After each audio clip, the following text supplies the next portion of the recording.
Next up, Steve Catamol. This is an interesting contraption, the Datsun 1200 with a Suzuki 1600cc twin cam engine in it.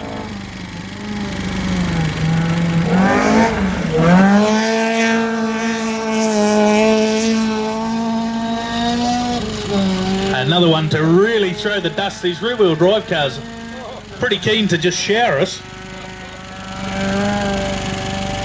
Some corners that we've got under the hill.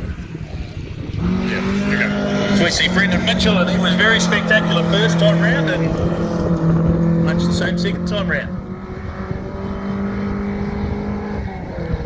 Sorry to everyone that didn't want dust on their hamburger.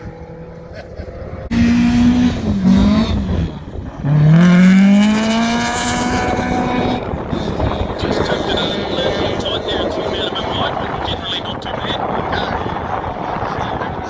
Brad Simpson, 2.1 seconds behind.